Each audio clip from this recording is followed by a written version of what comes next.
Praise the lord. హల్లెలూయా. యేసుక్రీస్తు నామమున శ్రోతలందరికీ వందనాలు. ఈరోజు మనం ధ్యానించుకోబోయే ముందు చిన్న ప్రార్థన చేసుకుందాం. దయామయ యేసునాయన స్తోత్రం ప్రభా. తండ్రి, ఈరోజు పూర్ణ హృదయంతో మిమ్మల్ని ధ్యానించుకోవడం అంటే ఏంటో అనే సంగతి మేము అర్థం చేసుకోవడానికి ప్రయత్నం చేస్తుండగా తండ్రి, మీరు నా ద్వారా మాట్లాడి మా హృదయాలను విప్పి మాకు అర్థమయ్యేటట్టు చేయమని యేసుక్రీస్తు నామమున వేడుకొంచున్నాను తండ్రి. ఆమేన్. ఒకసారి యేసుప్రభు ఏం చెప్పాడు, ఆజ్ఞలన్నిటికంటే ప్రధానమైనది ఏది అని ఒక శాస్త్రి అడిగినప్పుడు ఆయన చెప్పిన సమాధానం విని మనం కూడా నేర్చుకుందాం. మార్కు సువార్త 12వ అధ్యాయము 28 నుంచి నేను చదువుతున్నాను. కొన్ని అక్కడక్కడ కొన్ని విషయాలు 28 నుంచి 34 వరకు చదువుతాను, దయచేసి వినండి. శాస్త్రులలో ఒకడు వచ్చి వారు తర్కించుట విని ఆయన వారికి బాగుగా ఉత్తరం ఇచ్చినని గ్రహించి, ఆజ్ఞలన్నిటిలో ప్రధానమైనది ఏది అని ఆయనను అడిగాను. అందుకు యేసు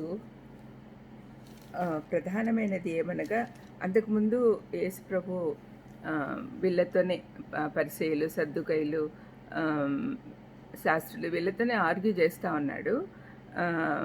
సద్దుకయ్యులేమో పునరుద్ధానం లేదు అని చెప్తా ఉంటే ఆయన ఉంది అని చెప్పడము ఇవన్నీ వింటూ ఉన్న ఒక శాస్త్రి ఈయన చెప్పిందంతా కరెక్ట్ అని అనుకొని ఇంకొక ప్రశ్న ఆయనకు చెప్తూ ఉన్నాడు. ఆయన అన్నిటికీ బాగా ఉత్తరం ఇచ్చినని గ్రహించి, ఆజ్ఞలన్నిటిలో ప్రధానమైనది ఏది అని ఆయన అడిగాను. ఆయనకు తెలియక కాదు, టు మేక్ ఇట్ క్లియర్. ఈయన చాలా జ్ఞానిలాగా ఉన్నాడు, కనుక్కుందామని అనుకుంటున్నాడు. అందుకు యేసు, ప్రధానమైనది ఏదనగా, ఓ ఇజ్రాయేలు వినుము, మన దేవుడైన ప్రభువు అద్వితీయ ప్రభువు. నీవు నీ పూర్ణ హృదయంతోనూ, నీ పూర్ణ ఆత్మతోనూ, నీ పూర్ణ వివేకముతోనూ, నీ పూర్ణ బలముతోనూ నీ దేవుడైన ప్రభువును ప్రేమింపవలెనను అన్నది ప్రధానమైన ఆజ్ఞ. రెండవది, నీవు నిన్ను వలె నీ పొరుగువాన్ని ప్రేమింపవలనన్నది రెండవ ఆజ్ఞ. వీటికంటే ముఖ్యమైన ఆజ్ఞ మరేదీ లేదని అతనితో చెప్పాను.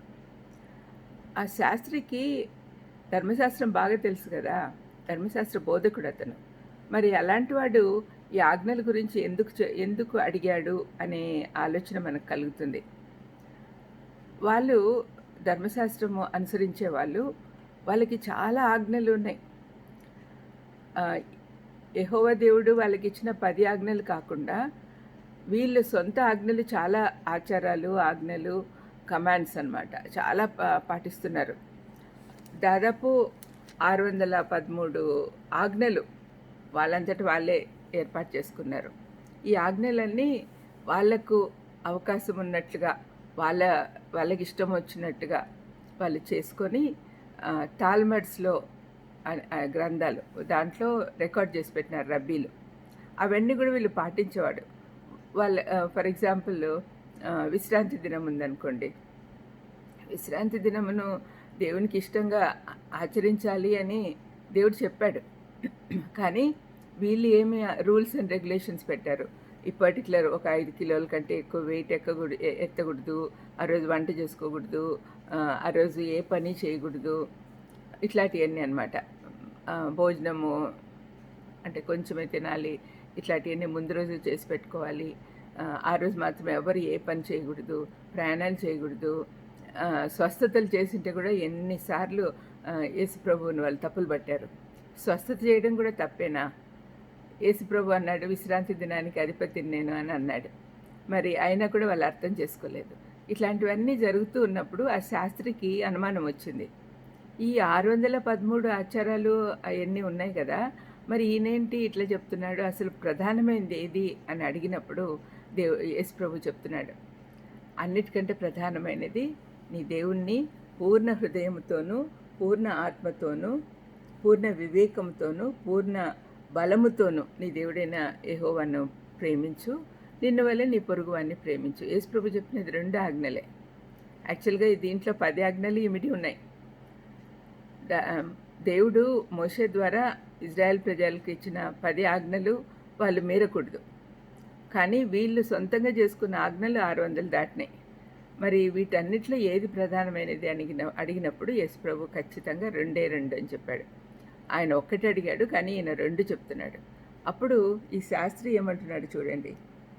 ఆ శాస్త్రి, బోధకుడా బాగ్గా చెప్పితివి, ఆయన అద్వితీయుడనియు ఆయన తప్ప వేరొకడు లేడనియు నీవు చెప్పిన మాట సత్యమే, ఒప్పుకుంటాను నేను.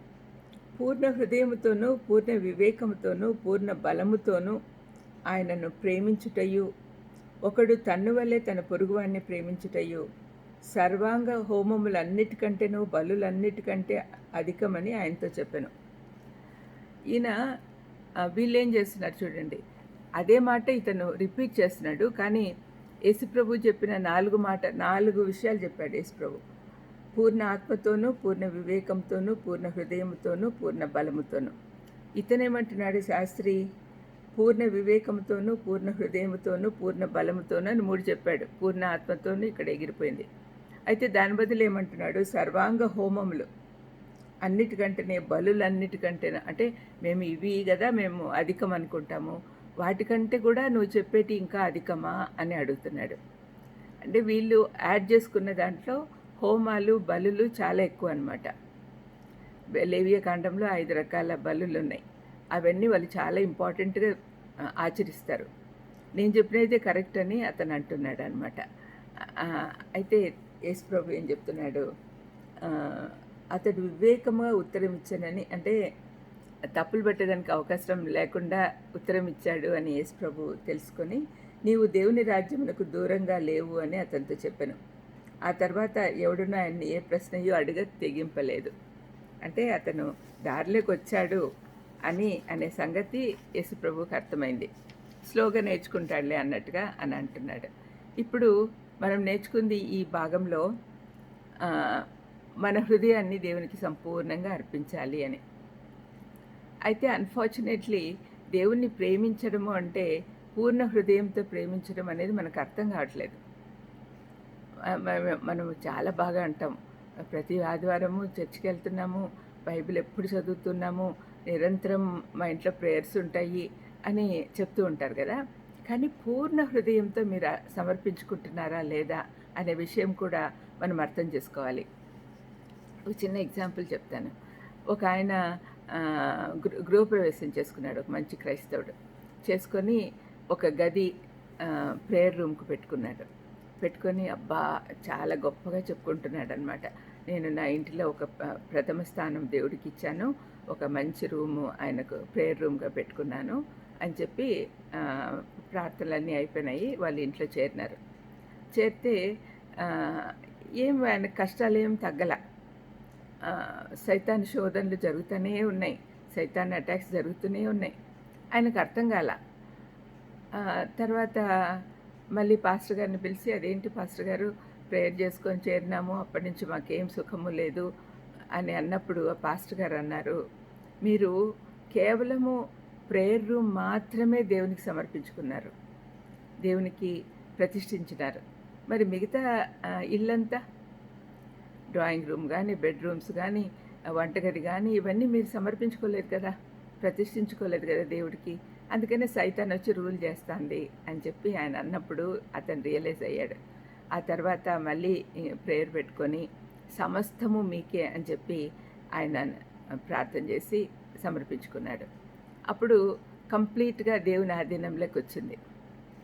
దేవుని ఆధీనంలోకి కేవలం మనము పాక్షికంగా మనం సమర్పించుకుంటే సరిపోదండి. ఎట్లా సమర్పించుకోవాలంటే, సపోజింగ్ ఒక ఇంటి యజమాని ఉన్నాడు.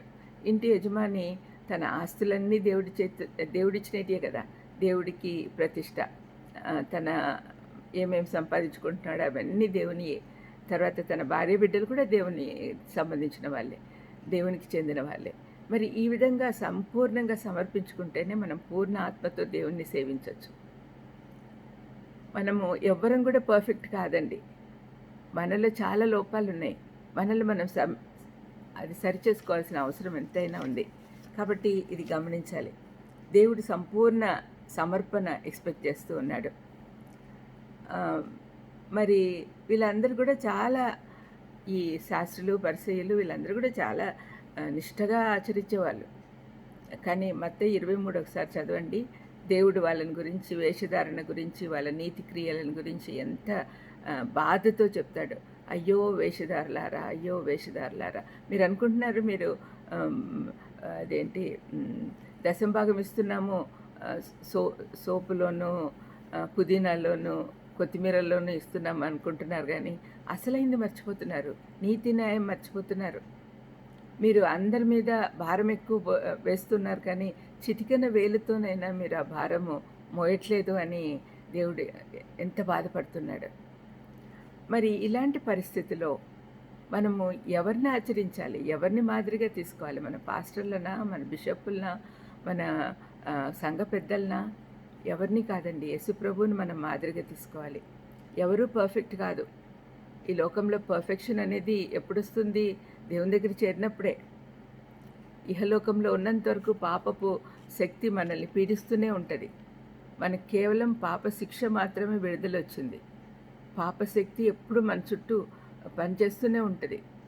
మరి దాన్ని అధిగమించి మనం దేవుని సన్నిధిలో పూర్ణ ఆత్మతోనూ, పూర్ణ వివేకంతోనూ, పూర్ణ శక్తితోనూ, పూర్ణ బలంతోనూ, పూర్ణ హృదయంతోనూ ఆయన ఆరాధించినప్పుడే మనం సంపూర్ణంగా ఆయనకు సమర్పించుకున్నట్లు.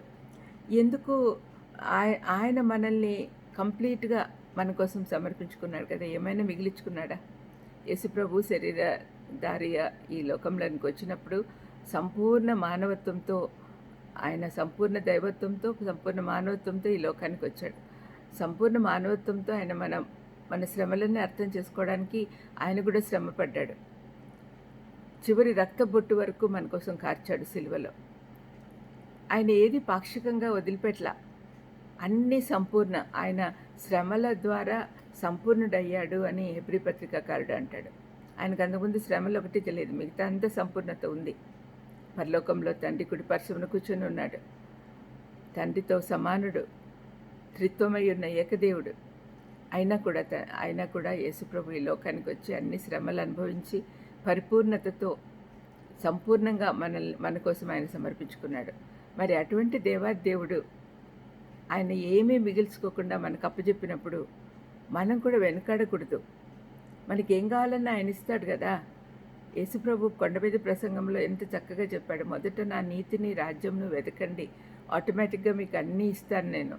మీ తండ్రికి మీకేం కావాలో ఆయనకు తెలుసు, సమస్తము సమకూరుస్తాడు, చేస్తాడు అని మనం అనుభవపూర్వకంగా తెలుసుకోవాలండి. ఎవరైనా చెప్తే అర్థం కాదు. We have to learn it on our own. మన నుంచి సంపూర్ణ సమర్పణ ఆయన అంగీకరిస్తాడు. నేను కొన్ని ఉదాహరణలు చూపిస్తాను మీకు బైబిల్లో. అంటే సంపూర్ణ సమర్పణ అంటే ఏంటి, పాక్షిక సమర్పణ అంటే ఏంటి, పూర్ణ హృదయంతో మనం ఆరాధిస్తున్నామా లేదా అని అర్థం చేసుకోవాలంటే నేను ఒక 4 ఎగ్జాంపుల్స్ చూపిస్తాను. ఆ నలుగురిని మీరు చూడండి. మీకు కంప్లీట్గా తెలిస్తే కానీ అర్థం చేసుకోలేరు. ఫస్ట్ ఎగ్జాంపుల్ మొదటి సమూయేలు 15:9లో సౌలును చూద్దాం. సౌలు గురించి మనకు తెలుసు. మొదటి రాజు ఆయన అభిషేకించబడినవాడు. దేవుడు అతన్ని ఇజ్రాయెల్ రాజుగా, ఇజ్రాయెల్ జనాంగానికి రాజుగా ఏర్పాటు చేశాడు. ఇక్కడ 15వ అధ్యాయంలో, మొదటి సమూయేలు 15వ అధ్యాయంలో వీళ్ళు ఒక యుద్ధానికి వెళ్తున్నారు. ఆనాడు ఇజ్రాయెల్ జనాంగంతో దేవుడు ఉన్నాడు కాబట్టి ప్రతి యుద్ధం కూడా ఆయనే చేసేవాడు, ఆయనే నడిపించేవాడు.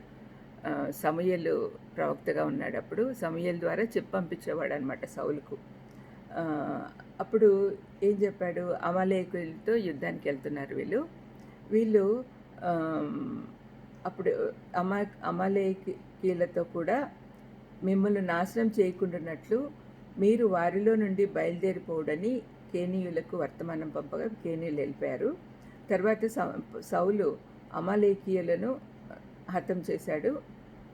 అయితే అంతకుముందు సౌలుకు సమూయేలు ద్వారా దేవుడు చెప్పిన మాట ఏంటంటే, అమాలేకీయులు శపించబడిన వారు, ఆ శపితమైనది మీరు ఏమీ తీసుకురావద్దండి, మొత్తం అన్నీ నాశనం చేయండి. అక్కడ మనుషులను కానీ పశువులను కానీ ఏది తీసుకురావద్దు వెనక్కి. వాళ్ళు మామూలుగా ఏంటంటే ఆ కాలంలో యుద్ధాలు అయిపోయిన తర్వాత వాళ్ళు అక్కడ గెలుచుకున్న సంపద అంతా దోచుకొని తీసుకొస్తారు, తర్వాత పంచుకుంటారు.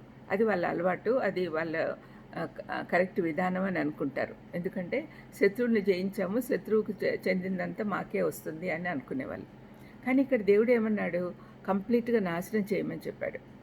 అయితే ఇక్కడ ఏం చేస్తున్నాడు చూడండి 9వ వచనంలో, సౌలును జనులను కూడి అగగును గొర్రెలలోను ఎడ్లలోను కొవ్విన గొర్రె పిల్లలు మొదలైన వాటిలోను మంచి వాటిని నిర్మూలము చేయక కడగా నుంచి పనికిరాని నీచ పశువులన్నింటినీ నిర్మూలం చేసిరి.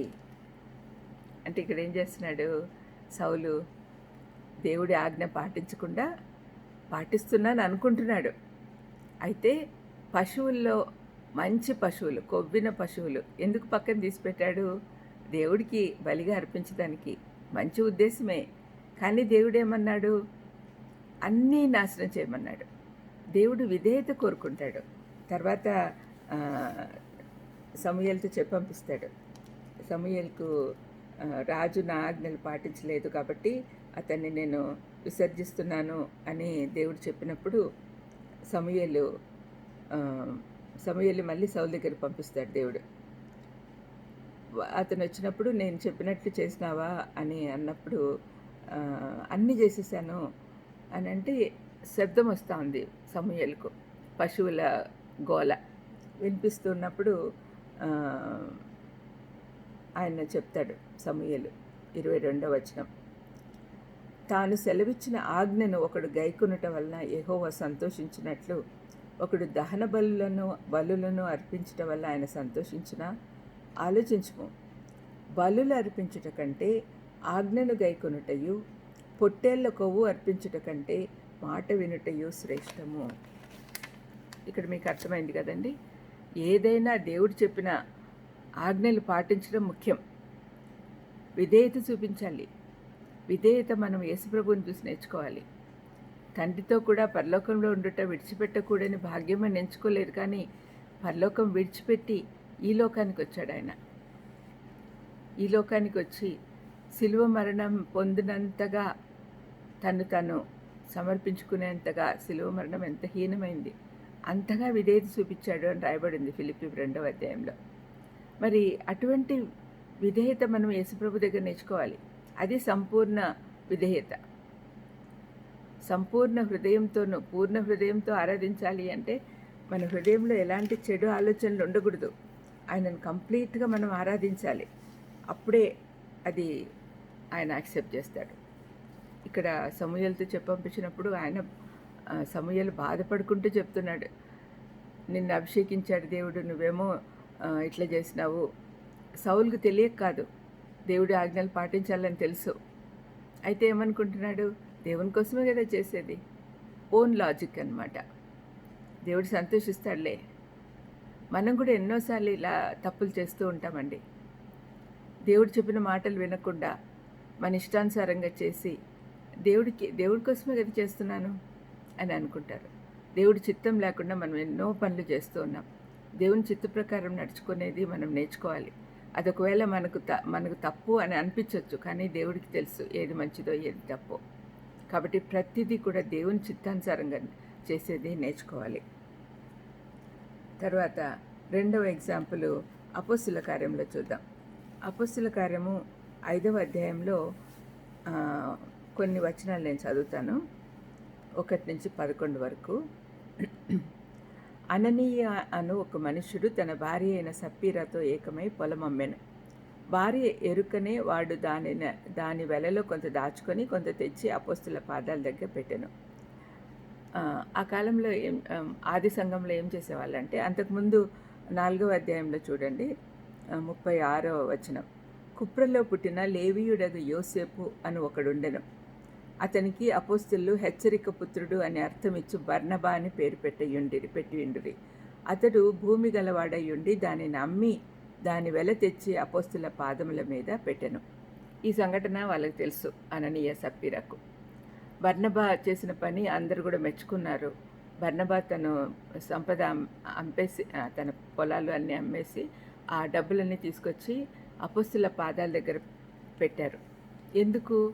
మిగతా పరిశుద్ధులు కూడా షేర్ చేసుకోవడానికి, లేకపోతే పరిచర్యలో యూస్ఫుల్గా ఉండేదానికి, పేదలకు భోజనాలు పెట్టాలంటే వాళ్ళకు ఖర్చులు ఉంటాయి కదా, ఆ ఖర్చుల కోసమని తన ఆస్తి అమ్మి తీసుకొస్తే అందరూ మెచ్చుకున్నారు. దీన్ని చూసిన అననీయ సప్పీరా వాళ్ళు కూడా మంచి పేరు తెచ్చుకోవాలి అనే ఉద్దేశంతో, ఇక్కడ చూడండి, ఇది దేవుని మహిమార్థం కాదు వాళ్ళు ఆలోచన చేసింది. బర్నబా లాగానే మేము కూడా మంచి మంచి పని చేస్తున్నామని అందరూ అనుకోవాలి. వాళ్ళు చేసేది తమ మహిమ కోసం, దేవుడి మహిమార్థం కాదు. అయితే వీళ్ళు ఏం చేశారు, అమ్మేసినారు. చాలా మంచి పని చేశారు. కానీ ఇద్దరు కలిసి మాట్లాడుకొని అంత ఇచ్చేస్తే ఎట్లా, మనకు కూడా కొంచెం పెట్టుకుందామని చెప్పి కొంత దాచుకొని కొంత తెచ్చి అపోస్తుల పాదముల యొద్ద పెట్టెను. అప్పుడు పేతురు, అననీయ, నీ భూమి వెలలో కొంత దాచుకొని పరిశుద్ధాత్మను మోసపుచ్చుటకు సాతాను ఎందుకు నీ హృదయమును ప్రేరేపించెను? అది నీ యొద్ద ఉన్నప్పుడు నీదే కదా. అమ్మిన పిమ్మట అది నీ వశమై ఉండలేదా? ఎందుకు ఈ సంగతి నీ హృదయంలో ఉద్దేశించుకున్నావు? నువ్వు మనుషులతో కాదు, దేవునితోనే అబద్ధమాడితివని వానితో చెప్పెను. అననీయ ఈ మాటలు వినుచునే పడి ప్రాణం విడువగా వినిన వారికి అందరికీ మిగుల భయం పుట్టెను. అప్పుడు పడుచువారు లేచి వారిని బట్టతో చుట్టి మోసుకొని పోయి పాతిపెట్టిరి. ఇంచుమించు 3 గంటల సేపటికి వాని భార్య వచ్చింది. ఆమెను కూడా పేతురు అడిగాడు, ఈ భూమి ఎంతకే అమ్మినారా అంటే అవునండి అని చెప్పింది. నీ భర్త ఇప్పుడే అబద్ధం చెప్పి చనిపోయాడు, నువ్వు కూడా అలాగే చనిపోతావు అని చెప్పి. అంటే ఆది సంఘంలో దేవునితో అబద్ధాలు ఆడడం, మామూలుగా మనుషులతో అబద్ధాలు ఆడితే దేవుడు క్షమిస్తాడేమో కాదు, కానీ దేవునితో అబద్ధాలు ఆడుతున్నారు వాళ్ళు. వాళ్ళదే కదా, వాళ్ళ సొమ్ము అంతా ఇవ్వమని ఏం చెప్పలే కదా పేతురు. వీళ్ళెవరూ ఏం చెప్పరు శిష్యులు. వీళ్ళే అనుకొని ఈయన బర్నబా మొత్తం ఇచ్చేసినాడు అంటే వీళ్ళు చెప్పినప్పుడు కాదు, అతనికి అనిపించింది ఇద్దామని ఇచ్చినాడు. అంతేగాని మేము సగం ఉంచేసుకొని అంతా ఇచ్చేసినామని అబద్ధాలు చెప్పడం, ఎవరికి అబద్ధాలు చెప్తున్నారు? పరిశుద్ధాత్మకు చెప్తున్నారు, దేవుడికి చెప్తున్నారు. అందుకనే వాళ్ళు చనిపోయారు. మరి ఇది పాక్షికమైన ఆరాధన. మేము చేస్తున్నాం అనుకుంటున్నారు, కానీ ఏం చేస్తున్నారు? అబద్ధాలా చెప్పేది దేవుడితో? పూర్ణ హృదయంతో దేవుణ్ణి ఆరాధించాలి అంటే మన హృదయంలో దేవుడు నిండుగా ఉండాలి. హృదయం నిండిన దాన్ని బట్టి నోరు మాట్లాడుతుంది. హృదయంలో ఏమో మనము దాచిపెట్టుకోవాలి కొంచెమన్నా అని అనుకున్నారు. అయితే బయటికేమి మేము మొత్తం తీసుకొచ్చినాము అని చెప్పి చెప్తూ ఉన్నారు. దానివల్ల వాళ్ళు చనిపోయారు. ఈ సౌలు కానీ అననీయ సప్పీరా వాళ్ళు కానీ ఏం చేస్తున్నారు? దేవుడి కోసమే కదా మేము ఆస్తులు అమ్మి తీసుకొచ్చినాము, లేకపోతే సౌలు బలులు అర్పించడానికే కదా నేను పశువులను తీసుకొచ్చాను, కొవ్వినవి మంచివి తీసుకొచ్చినా కదా అని అనుకుంటున్నాడు. మరి వీళ్ళిద్దరు కూడా పాక్షికంగానే దేవుణ్ణి ప్రేమిస్తున్నారు, పాక్షికంగానే వాళ్ళ పనులు చేస్తున్నారు. అటువంటి వాటిని దేవుడు అంగీకరించడు. దేవుణ్ణి సేవించాలంటే పూర్ణ హృదయంతో, పూర్ణ మనసుతో, పూర్ణ ఆత్మతో, పూర్ణ బలంతో సేవించాలి.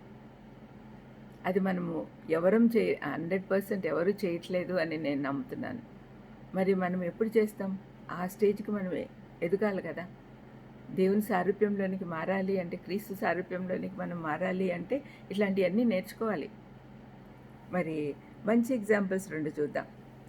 మనం చూసుకున్న మార్కు సువార్తలోనే 12వ అధ్యాయంలోనే అక్కడ యేసుప్రభు ఒక స్త్రీని చూపిస్తున్నాడు.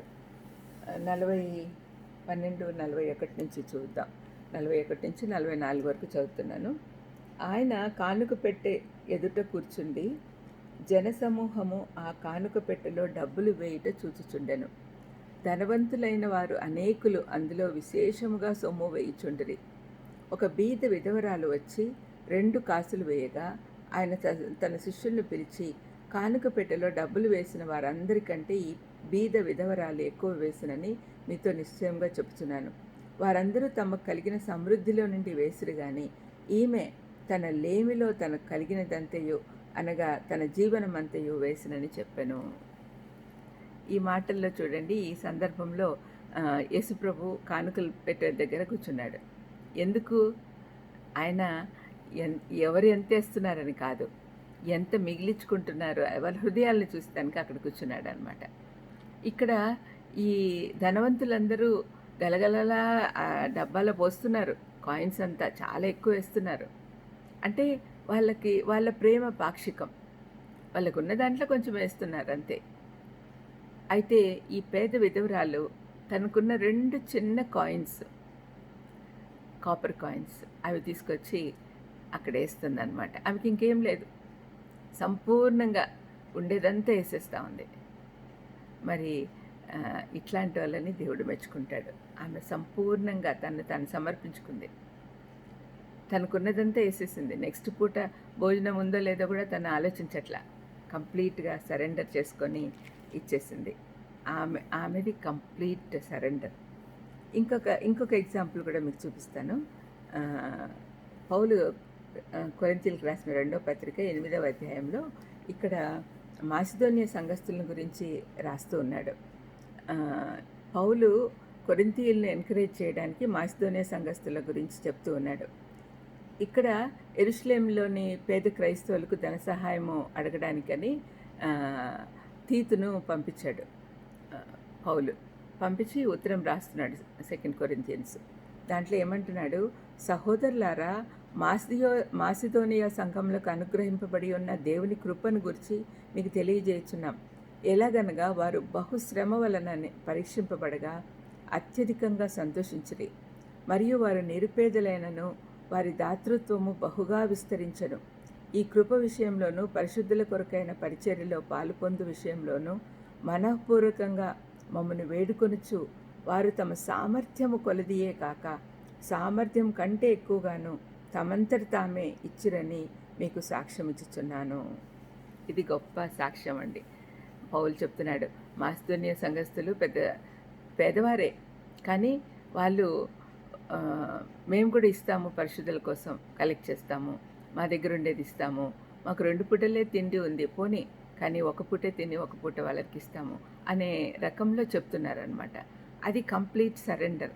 తమ్మును తాము సమర్పించుకున్నారనే మాట కూడా ఇక్కడ కనపడుతుంది చూడండి. వాళ్ళు దేవుని చిత్తం వలన మాకును తమ్మును తామే అప్పగించుకుని ఇంతగా చేదురని మేము అనుకోలేదు. తమ్మును తామే అప్పగించుకున్నారనే మాట పౌలు వాడుతున్నాడు ఇక్కడ. అది కంప్లీట్ సరెండర్. అలాంటి ఆరాధన దేవుడు మనల్ నుంచి కోరుకుంటున్నాడు. పూర్ణ హృదయంతో ఆరాధించుట, పూర్ణ హృదయంతో ప్రేమించుట అంటే ఇదే. మరి ఇలాంటి ప్రేమను మనం కూడా అలవాటు చేసుకుందాం. మనకు ఏమిచ్చినా కూడా సంతోషంగా దేవుడికి ఇవ్వాలి. మనల్ని మనం సమర్పించుకొని కంప్లీట్గా నువ్వే నా ప్రభు నువ్వే నన్ను ఏలు అని చెప్తే ఇంకా ఆటోమేటిక్గా ఆయనే చూసుకుంటాడు కదా. మనల్ని ఏలే కంటే దేవుడిని ఏలేదానికి అవకాశం ఇస్తే మనకు సమృద్ధి ఉంటుంది. మనల్ని దేవుడు అన్ని విధాలుగా కాపాడతాడు. ఆయన డెసిషన్స్ అన్నీ కూడా కరెక్ట్గా ఉంటాయి. ఆయన మన కోసం ఏం చేయాలన్నా కూడా అది మంచిదే అయ్యి ఉంటుంది. ఆయన ప్రణాళిక ప్రకారం మనకు మంచి జరగాలని ఆయన ఆలోచిస్తున్నాడు. కాబట్టి ఈ నలుగురిని నేను చూపించాను. వాళ్ళందరూ కూడా మన ఎదుట అద్దంలాగా, మనం అద్దంలో చూసుకున్నట్టుగా కనపడుతున్నారు. మనం ఎవరి పోలికలో ఉన్నాము అని మనల్ని మనం పరీక్షించుకోవాలి. మనల్ని మనం భాగాలుగా చేసుకోకుండా సంపూర్ణంగా సమర్పించుకోవాలి. అదే దేవుడు ఎక్స్పెక్ట్ చేస్తూ ఉన్నాడు. చిన్న ప్రార్థన చేసుకుందాం. దయమేడ యేసునాయన స్తోత్రం ప్రభా. తండ్రి పూర్ణ హృదయంతో మిమ్మల్ని ఆరాధించడం అంటే ఏంటో తెలుసుకున్నాం నాయన. మా జీవితాల్లో కూడా ఎన్నో తప్పులు చేస్తున్నాం నాయన. సంపూర్ణంగా మీకు సమర్పించుకునేది మాకు నేర్పించమని యేసుక్రీస్తు నామమున వేడుకొంచున్నాను తండ్రి. ఆమేన్. God bless you.